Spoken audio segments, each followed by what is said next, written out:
let's talk about those Banlist fears and how they're actually starting to swing the market. Make sure you guys smash the living crap out of that Fiendsmith button so you guys don't miss out. Moron is kind of returning back to the Yu-Gi-Oh! Couch out here today to talk about those Banlist fears. And, Engraver doesn't really surprise me right now. The biggest question that still remains on if Engraver's going to be touched on a future ban list is, where are we going to reprint him? There is a high chance that, we could see a reprint sometime here in the near future. You got a battle set right around the corner. You also have, the Stampede set, which is a very likely place to put this. But the question has become, Engraver is such an imbalanced card that we've had to deal with for so long here, that if they reprint it and they don't actually do anything about it on a future list, that's very frustrating. It's not something that people really want to be dealing with in the long term, unless, you choose to ban Requiem. If you choose to hit something besides Engraver and go down an alternate path to trying to clean this card up, I suppose that's fine. But then, you're destroying a lot of what made the engine, kind of unique in itself. I will say we are expecting a list. Our next check is technically going to be Houston.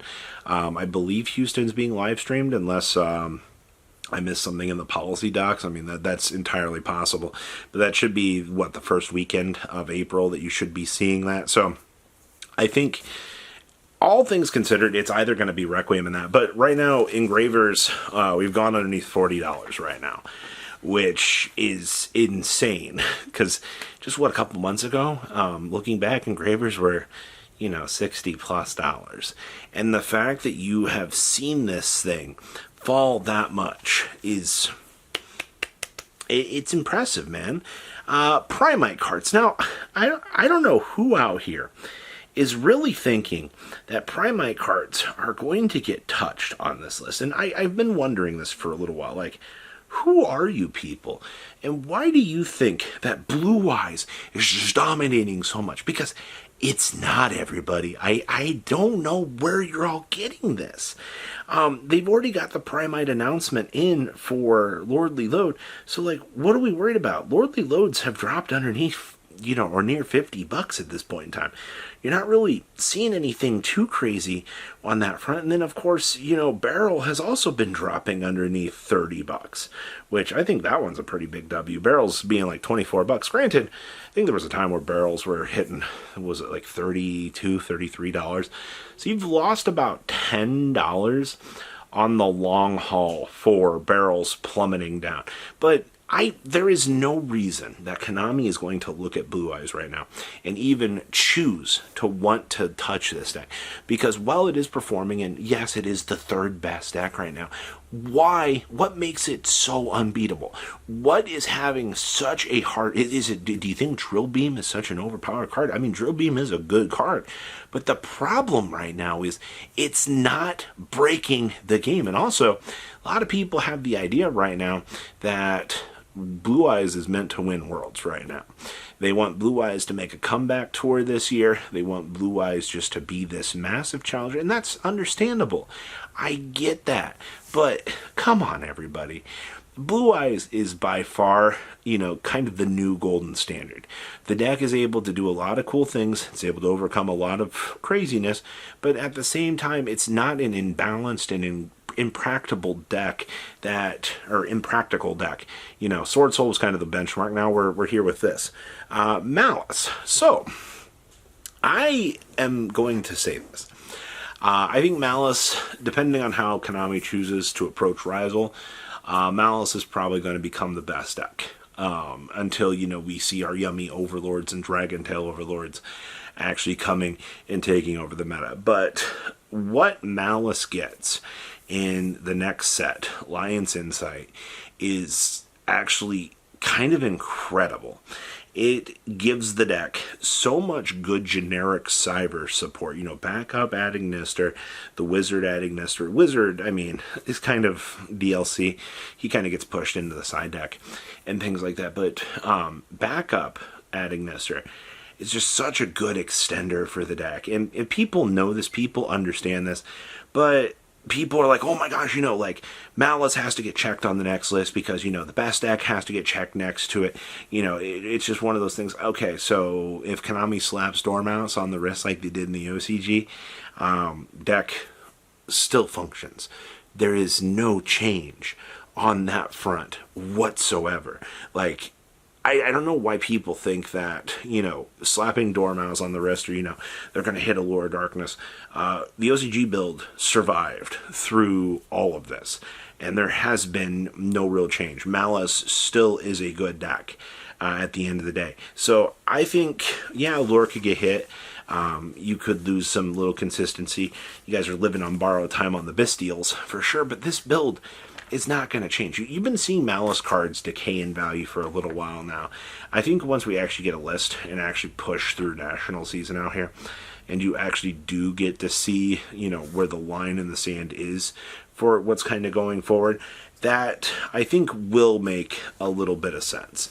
Now, Ryzeal. Now, this does not take a genius to understand why Ryzeal cards have been going down. Ryzeal, like I said, we have a version of Ryzeal that never existed in Japan.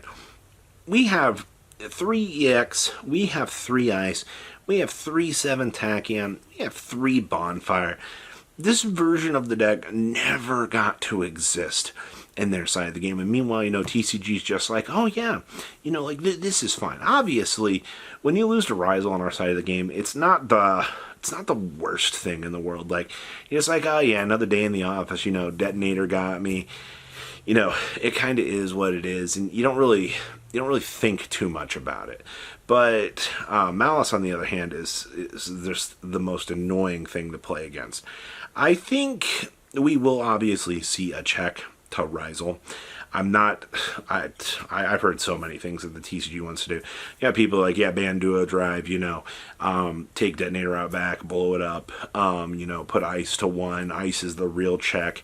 It's not EX. You got a lot of different opinions on how to do it. The TCG likes to kind of pull out the surprise factor on some of these things.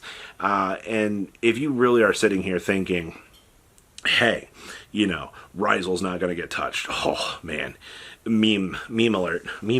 You guys are crazy for thinking that that's not actually going to happen right now. I'm going to be honest. I think out of everything on this list, Ryzeal's probably going to be the one to actually get it the hardest. Ryzeal's had too long of success.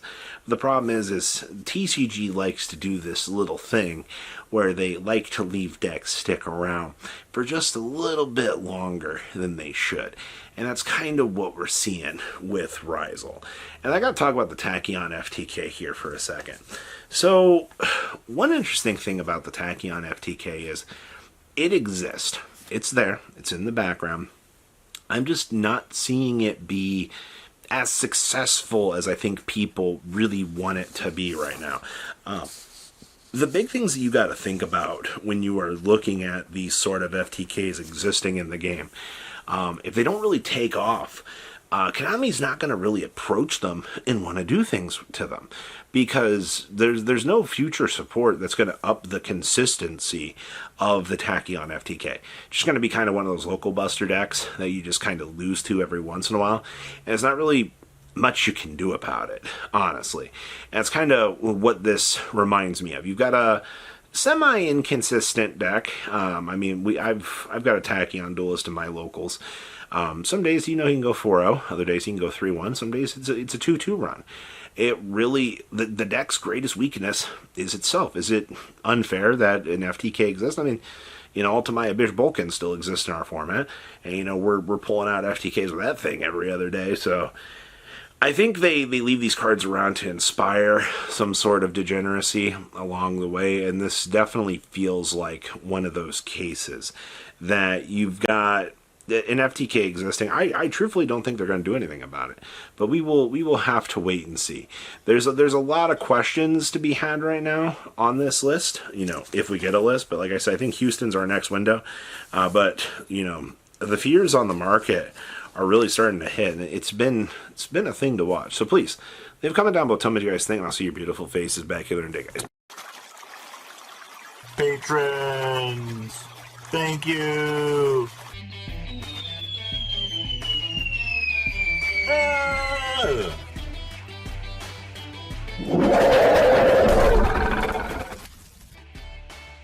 Thank you so much for watching. Check out these other videos.